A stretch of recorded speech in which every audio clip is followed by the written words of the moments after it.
Ito nga pala ang aming love story.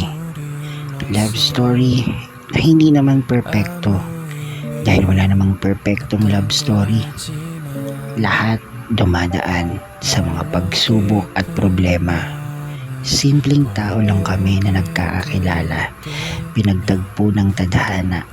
Pinagtagpo ang bawat isa at mahalin ang bawat isa. Marami sa una ang tutol dahil nga ang ganitong klaseng relasyon may mga taong hindi tatanggap at hindi tatanggap sa inyo. Pero pinagpatuloy lang namin dahil nga mahal namin ang isa't isa. Gusto naming patunayan sa lahat na ang ganitong klaseng pag-ibig ay kayang tumagal sa mga panghusgang mamamayan. Alam natin na sa buhay natin minsan lang makakatagpo ng tunay na magmamahal sa atin. Maraming dumaan, maraming lumisan, maraming pumalit. Pero sino nga ba ang dapat mahalin? Sa 13 taong pagmamahalan, maraming dumaan na pagsubok, maraming dumaan na sigalot, away, tampuhan, pero lahat yun ay nalagpasan namin at ginawa namin iyon sandata upang magpatibay sa aming pagmamahalan.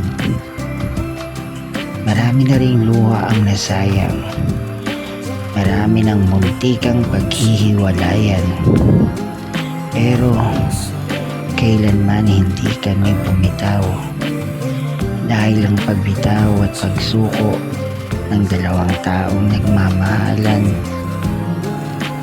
ay umpisa ng sakit sa puso, tanim ng galit at kawalan ng pag-asa na magmahal muli. Sa mga katulad ko na nawawalan na ng pag-asa na mahanap ang kanilang true love, isa lang ang masasabi ko: huwag mong hanapin ang pagmamahal dahil kusang darating yan sa atin sa tamang panahon, sa tamang landas na ating tatahakin.